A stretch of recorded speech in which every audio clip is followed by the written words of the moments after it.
रहे हैं CMA foundation का बिजनेस इकोनॉमिक्स का एमसीक्यू बैंक जो सीएमए इंस्टीट्यूट ने अपनी वेबसाइट पे डाला हुआ है, उसको हम सॉल्व करने की कोशिश करेंगे आज।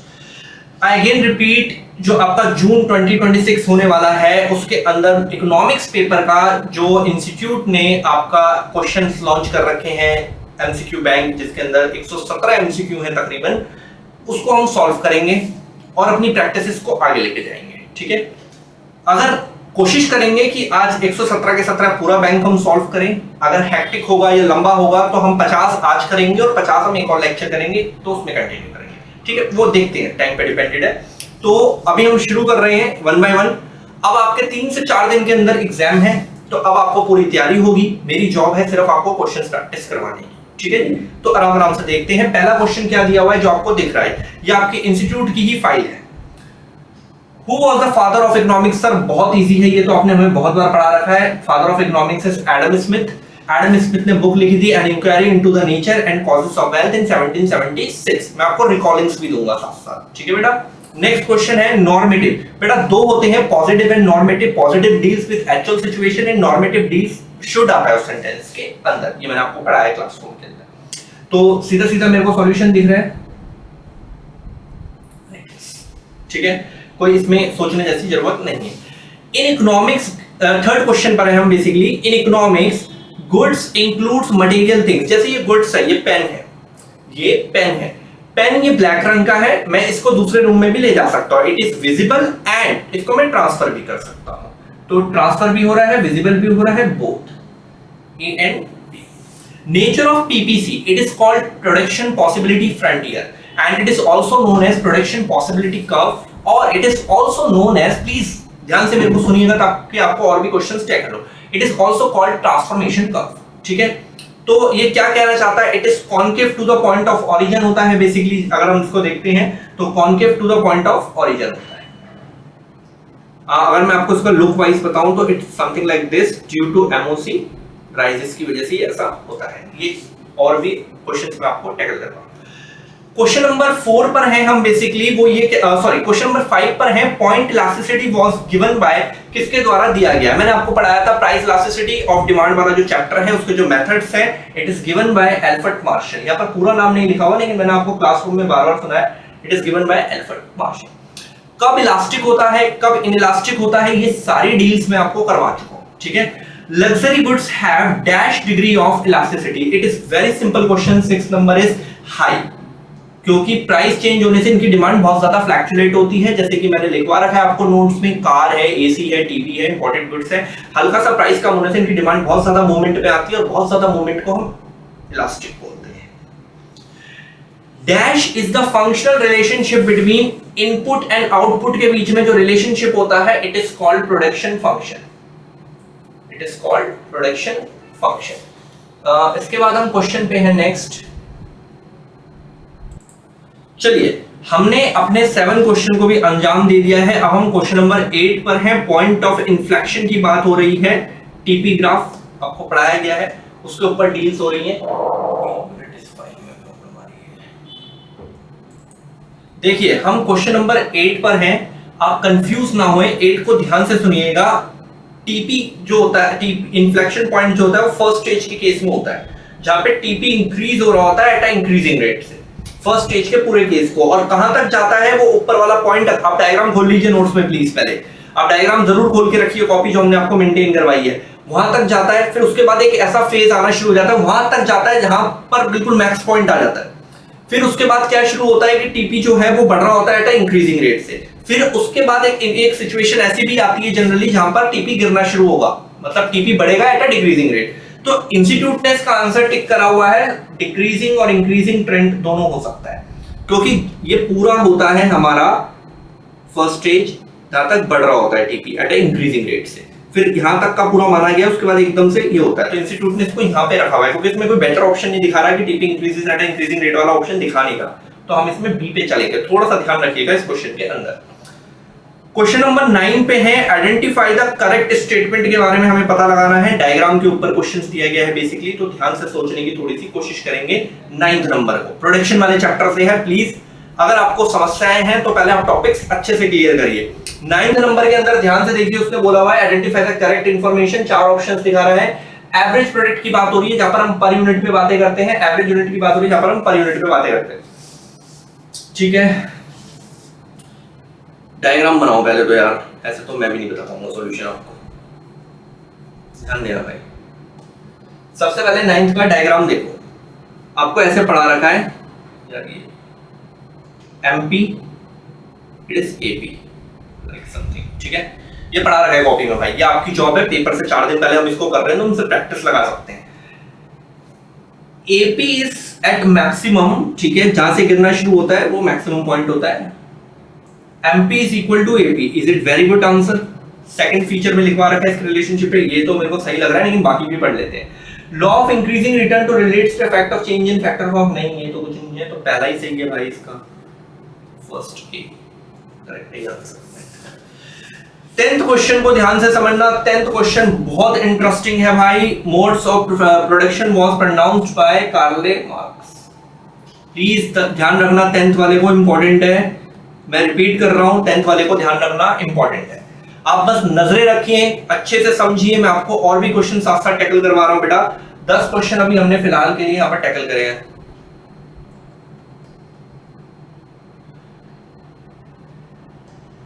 चलिए उसके बाद आते हैं क्वेश्चन नंबर 11 पे।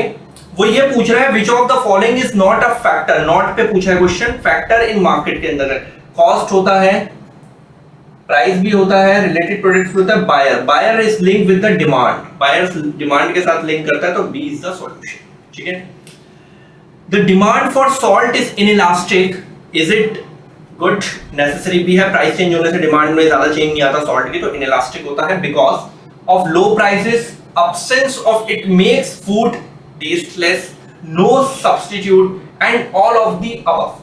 सब्स्टिट्यूट नहीं है, प्राइस जो मर्जी हो, कस्टमर सॉल्ट लेगा ही लेगा, और प्राइस चेंज होने से कोई ज्यादा डिमांड में चेंजेस नहीं आते।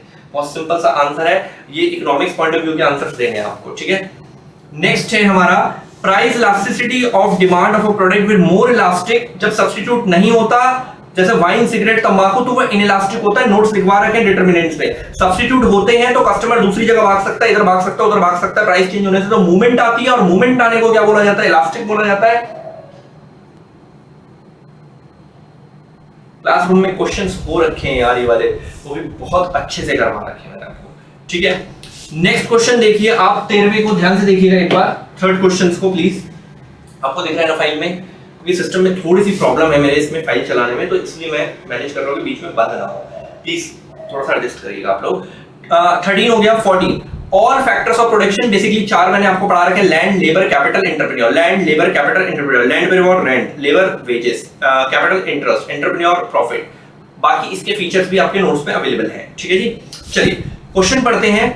All factors of product become variable in the long run. Long run में सारे फैक्टर चेंज हो सकते हैं, बहुत ही सिंपल सा आंसर है। लॉन्ग रन में सारे फैक्टर क्या हो सकते हैं, चेंज हो सकते हैं, सारे फैक्टर चेंज हो सकते हैं लॉन्ग पीरियड में। Law of variable proportion, 3 stages बनती हैं, वो शॉर्ट टर्म होता है, शॉर्ट रन होता है। ये सब आपको बताया गया, मैं साथ साथ और भी ब्रीफिंग करने की कोशिश कर रहा हूं, मेरी ट्राई है आपको बेस्ट करवाया जाए। What is the maximum point of TP? When MP is 0 then TP is maximum. When MP is 0 then TP is maximum. When MP is 0 then TP is maximum. When MP is 0 then TP is maximum. When MP is negative then TP is falling. ये पढ़ाया गया, खोल लीजिए notes, production वाला chapter clear. A rational producer operate in second stage, ये तो मैंने mark करवाया क्लास में, मेरे नोट्स में, पीडीएफ में, टेलीग्राम के सारे पीडीएफ को खोल के पी जाओ। ये जो बैंक बनाया इंस्टीट्यूट ने, ये यूं सॉल्व हो जाएंगे आपके। ओके अब वो पूछ रहा है, एक कैपिटलाइज्ड इकोनॉमी है। सर हमें पता है, आपने बताया हमें कि 3 टाइप्स ऑफ इकोनॉमी होती है, कैपिटलाइज्ड, सोशलिस्ट, मिक्स। इंडिया में सर मिक्स्ड है, कैपिटलाइज्ड यूएसए में है, सर सोशलिस्ट चाइना में है। सर कैपिटलाइज्ड इकोनॉमी के अंदर सारी economic activity private sector control करता है। सर सोशलिस्ट इकोनॉमी के अंदर स्टेट या वहां की अथॉरिटी, सेंट्रल अथॉरिटी कंट्रोल करती है। सर मिक्स्ड इकोनॉमी में दोनों है, जैसे मेरे भारत में है, प्राइवेट सेक्टर भी है, पब्लिक सेक्टर भी है। क्वेश्चन में ये पूछा गया है कि capitalized economy means where the wealth and income of the country are owned by state. तो नहीं होता, वो सोशलिज्म में होता है। लैंड ओनर नहीं होता, ये दोनों नहीं होता, ये मिक्स्ड में होता है। ये बच गया। सर इसका मतलब क्या होता है? इसका मतलब ये होता है कैपिटलाइज्ड लोग, प्राइवेट लोग, कैपिटलाइज्ड लोग, प्राइवेट लोग। Sir D answer.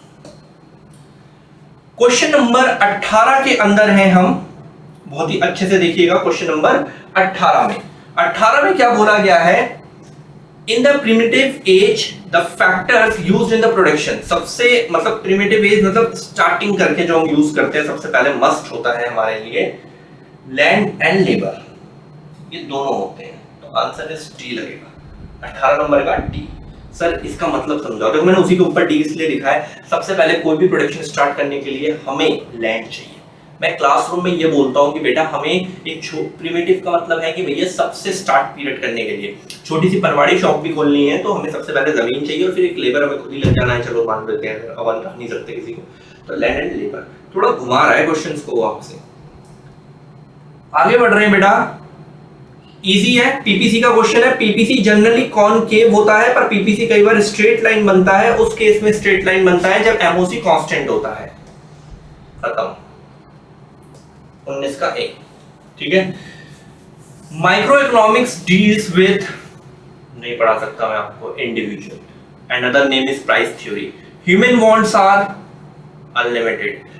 पीपीसी के बाहर कोई पॉइंट अगर होता है अनअटेनेबल कॉम्बिनेशन, बियॉन्ड बोला है अनअटेनेबल कॉम्बिनेशन। आगे बढ़ो। If an economy is working at the point left to the PPC show, left पीछे ऐसे लाइक दिस, लेफ्ट पे कोई पॉइंट शो कर रहा है, अंदर बिलो यानी कि लेफ्ट में अगर कोई पॉइंट शो कर रहा है तो अनएम्प्लॉयमेंट है देश के अंदर बहुत भयंकर मात्रा में, वो नहीं बढ़ पा रहे आगे बेचारे, क्योंकि रिसोर्स यूटिलाइज नहीं हो रहे, तभी तो लेफ्ट में है, ये नीचे है पॉइंट, है ना। अच्छे समझो बेटा, अच्छे से 24 पे आ गए।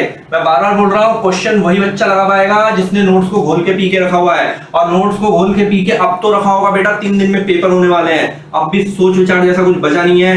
हमारा काम है भाई क्वेश्चंस लगाना कि आपको नेक्स्ट लेवल की तैयारी कराई जाए, आप मेरे को याद करें ताकि। चलिए 24वां क्वेश्चन ध्यान से समझते हैं, कहां से दिया गया है। कुछ बर्गर वर्गर की बातें चल रही हैं, तो देखते हैं क्या आंसर निकलने की प्रोबेबिलिटी है। प्राइस ऑफ बर्गर जो है वो 12 से इतने का हो गया, तो बेटा एक बात सोच, ये हमारा P हो गया, ये हमारा P1 हो गया।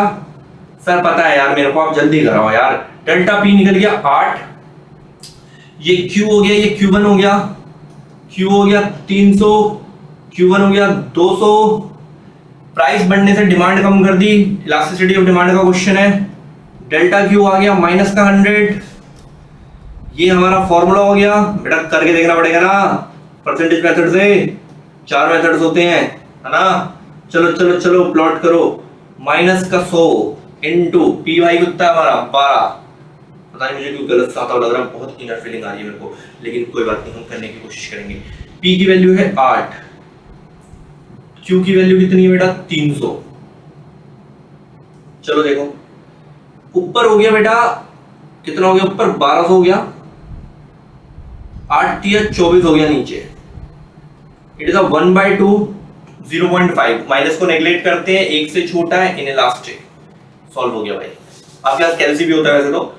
An increase in price will, ध्यान देना, प्राइस इंक्रीज हो रहा है, टोटल रेवेन्यू भी इंक्रीज हो रहा है, या टोटल एक्सपेंडिचर भी बोल सकते हैं, क्योंकि एक का रेवेन्यू दूसरे का एक्सपेंडिचर होता है। मैंने खर्चा करा तो आपका रेवेन्यू हो गया, मेरा खर्चा हो गया, सेम मीनिंग होता है। It is a direct relationship, it is a direct relationship, inelastic होगा, डायरेक्ट रिलेशनशिप इनइलास्टिक होगा, डायरेक्ट रिलेशनशिप इनइलास्टिक होगा।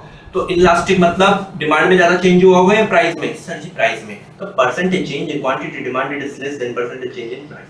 देखो बेटा ये मैंने ना सिखा रखा है टोटल एक्सपेंडिचर मेथड के अंदर कि डायरेक्ट रिलेशनशिप है इन दोनों के बीच में। डायरेक्ट रिलेशनशिप का मतलब होता है इनइलास्टिक, इनइलास्टिक के केस में प्राइस में ज्यादा चेंज होता है और डिमांड में कम, और ये ऑप्शन बी में लिखा हुआ है। चलिए जी 26 को पढ़ते हैं। Which of these will have highly inelastic supply? Highly inelastic supply. Inelastic. तो it is perishable goods जो जल्दी से सड़ जाते हैं। Perishable goods जो जल्दी से सड़ जाते हैं, जैसे कि सब्जियां। प्राइस चेंज जितनी मर्जी हो, कस्टमर डिमांड ज्यादा चेंज नहीं करता। हम अगर आलू 10 रुपए से 8 रुपए किलो हो गए तो मैं 1 किलो की जगह 3 किलो ले लूंगा, 4 किलो ले लूंगा, 400 किलो 200 किलो नहीं लूंगा, क्योंकि लंबे टाइम तक नहीं रख सकता, वो वेस्ट हो जाएंगे। तो प्राइस चेंज होने से उसकी डिमांड में ज्यादा फ्लक्चुएशन नहीं हो रहा है, तो इनइलास्टिक है, और वो है पेरिशेबल गुड्स जो जल्दी से सड़ जाते हैं। सरल हिंदी भाषा में बताया मैंने आपको। क्वेश्चन नंबर 27 बहुत ही इजी है। द सप्लाई फंक्शन ये दिया हुआ है, उसने बोला है प्राइस 2 रुपए है, तो प्राइस की जगह यहाँ पे 2 डाल दोगे, 10 3 13, बात खत्म। चलो निकलो, खत्म। 28 पर है हम। वेरिएबल फैक्टर मींस दोस फैक्टर्स, ये वो फैक्टर होते हैं 28 पे को थोड़ा ध्यान से पढ़ना है। वेरिएबल फैक्टर वो फैक्टर होते हैं, ठीक है, वेरिएबल फैक्टर वो फैक्टर होते हैं which can be only changed in the long run, which can be changed in the short run. Variable factor तो चेंज हो ही सकते हैं, कहीं पे नाम में ही है उसका वेरिएबल है, तो यहां पे भी हो सकता है, यहां पे भी हो सकता है, लॉन्ग रन और शॉर्ट रन में।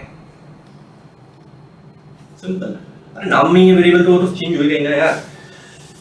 इफ द एमपी, ध्यान देना भाई, if the MP is below the, ये what statement is true, MP ये होता है, एपी ये होता है, अब क्या बोला है, MP is below it is dash, तो ये वाला पोर्शन है marginal product of level is negative 0, the marginal product is falling, ठीक है, मार्जिनल प्रोडक्ट इज फॉलिंग या marginal product is falling,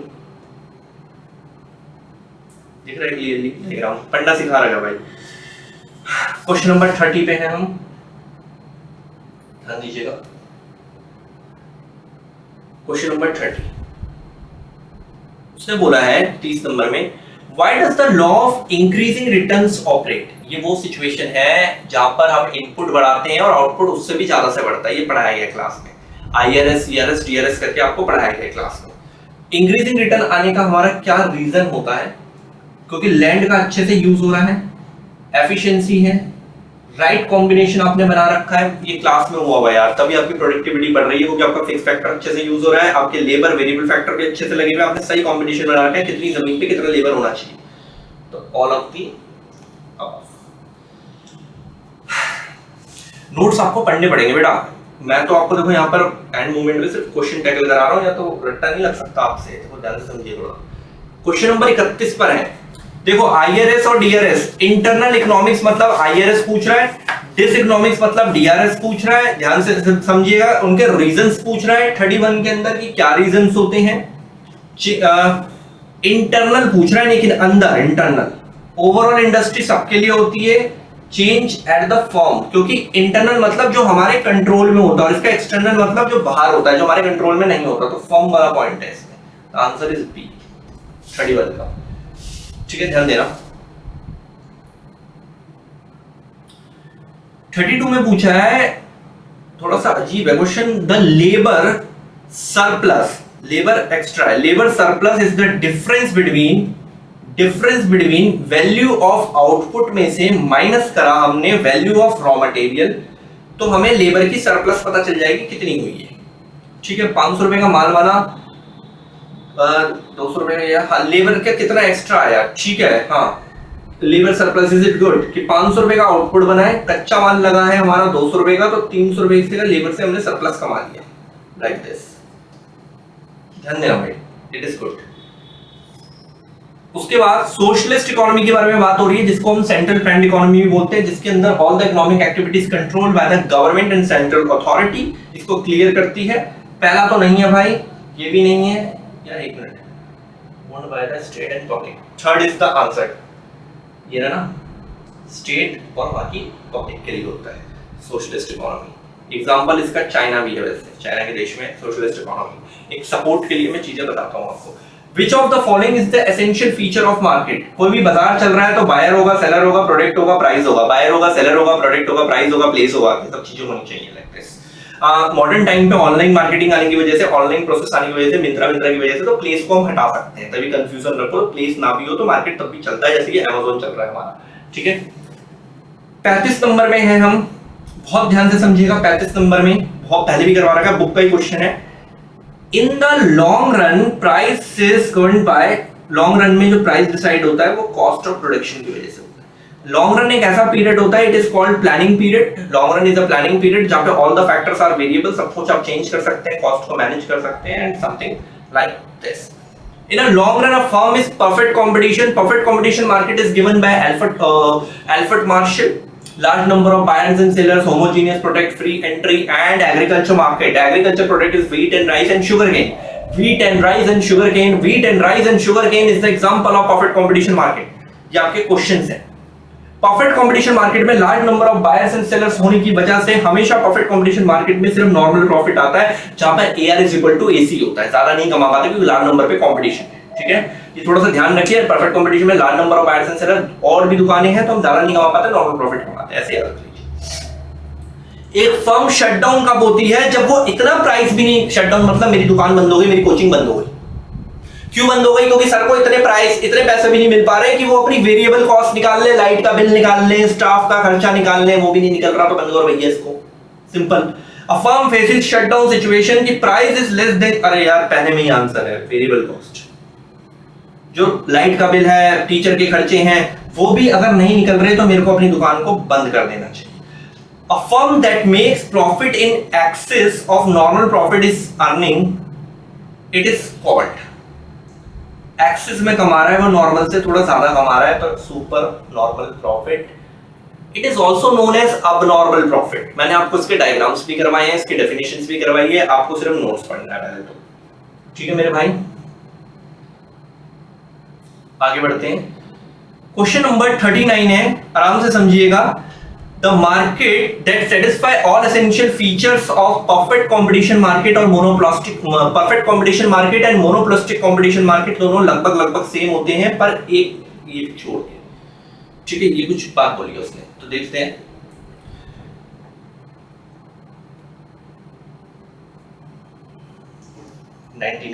almost same होते ही हैं, बस परफेक्ट में फीचर वो होता है होमोजीनियस होता है, मोनोपोलिस्टिक में हेटेरोजीनियस प्रोडक्ट होता है। साबुनों का मार्केट था, साबुन का एग्जांपल था, ठीक है, नोट्स पढ़ लीजिएगा प्लीज। ये भी क्वेश्चन पूछा पाए कि टॉयलेट साबुन is the example of which market, तो मोनोपोलिस्टिक कंपटीशन। ठीक है, ये सारे ना बैक एक्सरसाइज के क्वेश्चन देके इन्होंने बना दिया बस, लेकिन कोई बात नहीं, प्रैक्टिस हो रही है, पूरी बुक रिकॉल हो रही है, बशर्ते आपको कमांड तो अच्छी आती है। वेट करते हैं, 39 तक टैली करा है शायद हमने, 39 तक टैली करा है हमने। 40 नंबर देखना है शायद हमें, चेक कर लो। 39 हो गया हमारा, 39 हो चुका है। 40 पे अब हम चलिए 40 नंबर को देखने की कोशिश करिए, क्या लिखा हुआ है।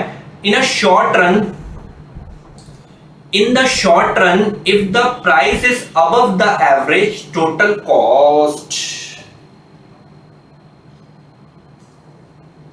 मोनोपोलिस्टिक कंपटीशन मार्केट, तो ये सिचुएशन आपको क्या दिखा रही है? सही है भाई, 20 रुपए ले रहा हूं मैं किसी बंदे से और उसकी कॉस्ट है प्रोडक्ट की 10 रुपए, अच्छा खासा प्रॉफिट हो रहा है भाई मेरे को, तो क्लियर बोला हुआ है प्राइस अबव है, ग्रेटर है टोटल कॉस्ट से, तो क्या होगा? प्रॉफिट हो रहा है, तो न्यू फर्म क्या होगी? मार्केट में आएगी। और कौन सी मार्केट है? मोनोपोलिस्टिक, तो मोनोपोलिस्टिक में तो फ्री एंट्री एंड एग्जिट होता है, तो आ सकता है। Simple. Which of these is associated with a monopolistic competition market? खत्म करो यार, मोनोपोलिस्टिक में हेटेरोजीनियस प्रोडक्ट होता है, बोला है कितनी बार, खत्म दोनों का। In a perfect competition market, firm is price taker, industry is price maker, पढ़ाया गया भाई, खत्म करो चलो भाई। मोनोपोली मार्केट है, it is MR, it is AR, AR is also known as P. Demand curve is, AR को demand curve बोलते हैं, मैंने मार्क करवा रखा है यार। चलो भाई आगे बढ़ो। लॉन्ग रन में normal profit, profit competition market हो तब भी होगा, आपको अभी 2 मिनट पहले भी मैंने ये बात बताई है।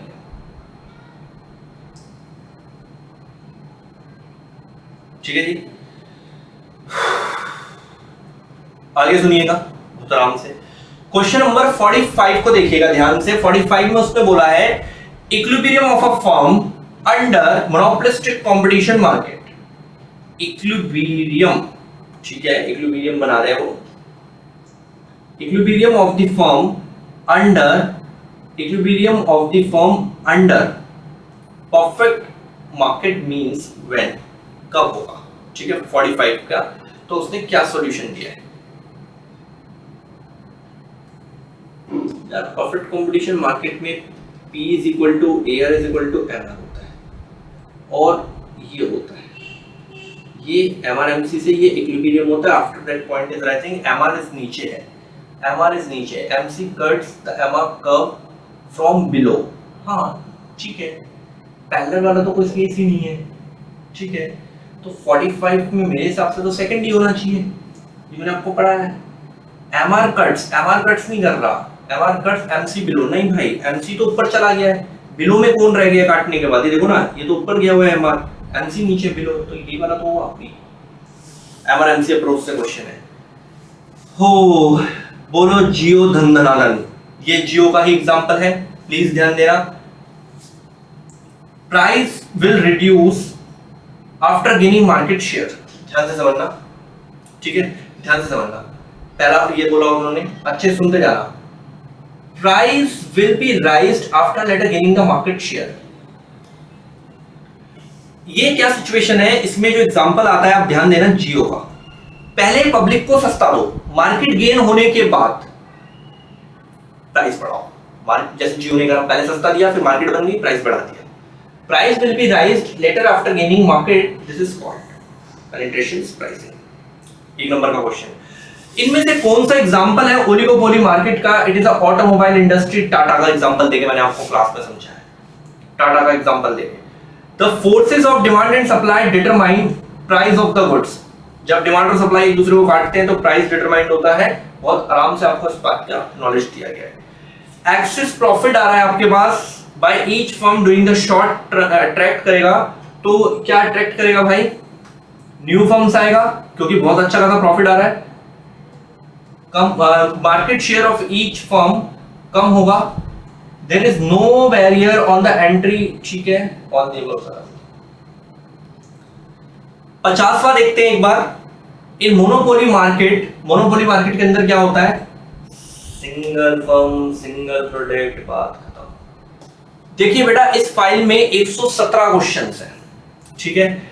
अभी मैंने 50 करवाए हैं, कल मैं इसके बाकी कंटिन्यू करवाऊंगा 51 से, ठीक है। अभी मैंने 50 करवाए हैं, कल मैं 51 से पूरा 117 तक कंप्लीट कर लूंगा। तो अभी आपको इतना ही करना है, फिर नेक्स्ट में मिलेंगे तो यहां से कंटिन्यू करेंगे अगले लेक्चर में। चलिए कल मिलते हैं, टू बी कंटिन्यू करते हैं।